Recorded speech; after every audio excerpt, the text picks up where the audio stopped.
Hola, mi nombre es Marco Antonio y la pregunta que nos reúne hoy aquí es ¿quiénes existen en la comunidad LGBT?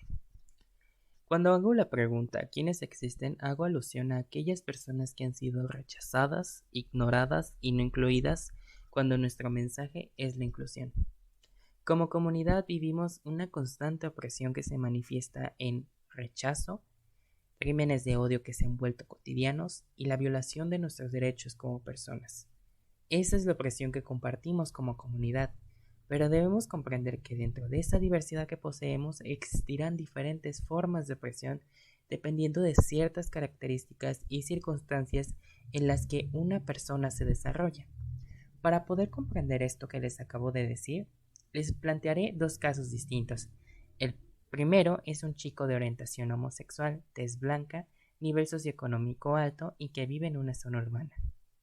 El segundo caso es una mujer transexual, tez morena, nivel socioeconómico bajo y que vive en una zona rural. ¿Cuál creen que viva más rechazo, más discriminación y una opresión más marcada?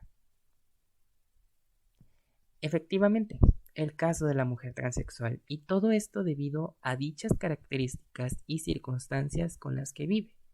Esto no funciona para poner una etiqueta, sino para visibilizar esas distintas formas de opresión que vive nuestra diversidad en México.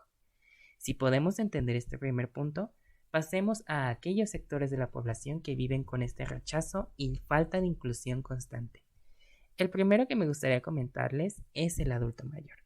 De entrada entendamos que el adulto mayor vive con ciertos estereotipos como lo es llamarlos abuelitos. Muchas personas hacen esta relación directa cuando hay adultos mayores que no necesariamente son abuelos, a la vez que puede resultar extraño hablar de temas de diversidad sexual, ya que pareciera que se les trata con rigidez y como si la comunidad LGBT fuera un tema del presente y simplemente antes no existiera. Y quien justo nos habla de eso es Samantha Flores. Ella es una mujer trans y activista LGBT por los derechos del adulto mayor, de la cual me gustaría compartirles un pensamiento que ha formado a lo largo de esta lucha. Y nos dice lo siguiente.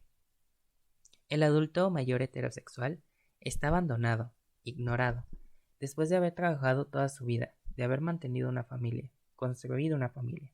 Pero el adulto mayor LGBT somos invisibles. Samantha usa una palabra que no había tomado en cuenta al principio, que es invisible. Así es como se han sentido. Y de nuevo hace esta comparación como la que yo hacía al principio, pero en este caso en torno al adulto mayor cisgénero y el adulto mayor LGBT. Samantha Flores posee una iniciativa bastante revolucionaria y nos comenta que no recibió ni el apoyo de los políticos ni el de la sociedad en sí.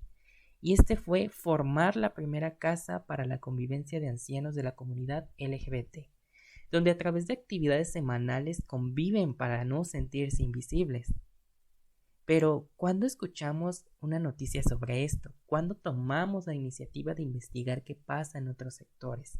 Es por eso que se han sentido invisibles. El siguiente sector del que me gustaría hablarles son los pueblos originarios, esos pueblos que históricamente han sido invisibles, rechazados debido a esa colonización interna que cada uno de nosotros tenemos, donde preferimos ver qué pasa en otros lugares antes de mirar qué pasa entre nosotros. Si para el Estado los pueblos originarios han sido oprimidos, ahora pensemos en una persona con una orientación o expresión distinta. Esta se vuelve más invisible aún. Uno de estos casos son los mushes, que son originarios de Oaxaca. Lo interesante de este sector es que lo consideran como un tercer género.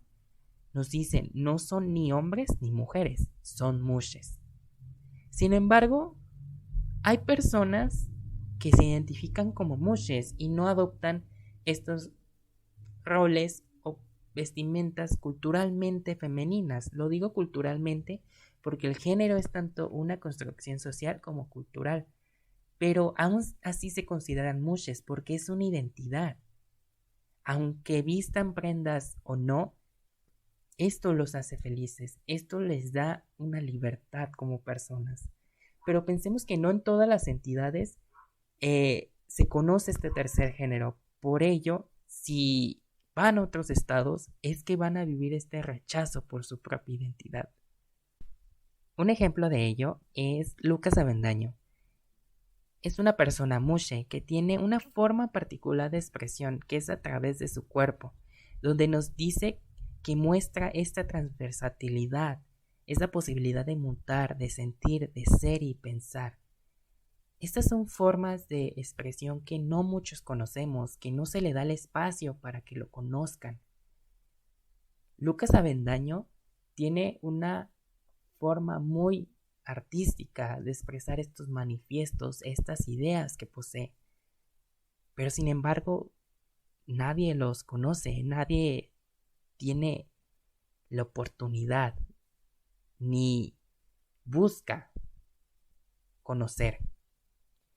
Y podrán preguntarse de dónde nace esta idea de quiénes existen en la comunidad LGBT. Bueno, esto fue a través de una búsqueda en internet donde me encontré un video publicitario de la revista Vogue, donde se nos vendía una diversidad bastante curiosa que me atrevería a decir que es una diversidad falsa y comercializada. Una diversidad que no representa a México. Si disculpan la expresión, era un México con cloro. Porque hay que entender que la tez morena tiene prevalencia en nuestro país. Y aquí solo se nos mostraba al sector privilegiado, que era tez blanca y un buen nivel socioeconómico, que con prendas muy bonitas y todo eso. Recordemos y reconozcamos principalmente que México es un país clasista y racista. Lo vemos en muchos comentarios y pláticas de nuestra cultura. Y esto funciona a la vez como formas de opresión a aquellos que han sido ignorados. Debemos visibilizar esta diversidad, no solo en junio, porque no somos un producto, es una lucha y una conmemoración a aquellos movimientos del pasado. Y mi motivo no es que en el siguiente junio del 2022 veamos un comercial con estos sectores que acabo de mencionar. De nada sirve tanta propaganda si no nos reconocemos entre nosotros. Si seguimos siendo opresores y colonizadores con aquellos que han sido invisibilizados. Retomaré algo que plantea Diez, que fue uno de los autores que comenzó a sembrar este mensaje a mí. Nos decía que dejemos de silenciar voces en las aulas. Hoy lo planteo desde la comunidad LGBT. Dejemos de silenciar aquellas voces que han sido silenciadas, aquellas expresiones ocultas por el tiempo. Porque ¿cómo podemos hablar de diversidad si no conocemos y reconocemos la que existe entre nosotros? El trabajo inicia en cada uno de nosotros como personas. Si no es ahora, entonces ¿cuándo?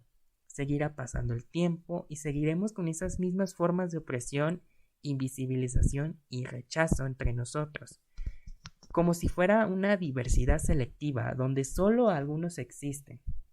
Por eso la pregunta que debemos llevar con nosotros y como un mensaje que trasciende en el tiempo es ¿quiénes seguirán sin existir? ¿Quiénes existen en la comunidad LGBT?